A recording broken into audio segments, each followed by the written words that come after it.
चाहता हूँ पाकिस्तान को कभी किसी के आगे हाथ ना फैलाने पड़े। वजीर आजम कहते हैं नए पाकिस्तान के सफ़र में रेलवे का बहुत अहम मुकाम है। अब मईशत उठनी शुरू हो गई है और तेज़ी से आगे बढ़ रही है। कोरोना के फैलाव में शिद्दत। वायरस से एक ही दिन में मजीद 30 अफराद जाँ बहक। गुज़िश्ता 24 घंटों के दौरान 1376 नए केसेस की तशख़ीस हुई है।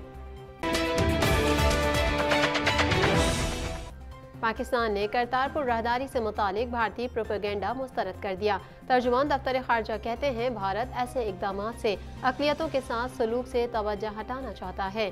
बीजेपी हुकूमत मजहबी मुनाफरत चाहती है। जलसे में फौजी क़यादत का नाम लेना नवाज शरीफ का ज़ाती फैसला था। बिलावल भुट्टो कहते हैं नवाज शरीफ की तकरीर में जब बराह रास्त नाम सुने तो उन्हें धचका लगा। ये तस्लीम करना होगा कि तरक्की पसंद जमहूरियत ही वाहिद रास्ता है, जबकि कमज़ोर जमहूरियत आमरियत से कई दर्जे बेहतर है। रहनुमा PTI जहांगीर तरीन 7 माह बाद पाकिस्तान पहुंच गए। जहांगीर तरीन कहते हैं इलाज की गर्ज से बाहर गया था। अपोजिशन का काम इल्ज़ाम लगाना है। अल्लाह का शुक्र है मेरा तमाम कारोबार साफ व शफाफ है।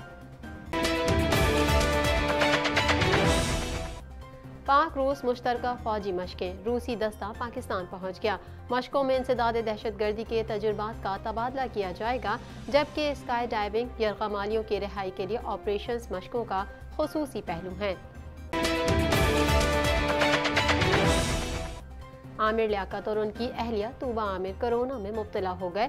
आमिर लियाकत हुसैन ने अपने ट्वीट में कुरान पाक की एक आयत भी शेयर की और बताया कि अदरक, लहसुन, कलौंजी, काले मिर्च, लौंग और दालचीनी बीमारी में मददगार साबित हो रही है।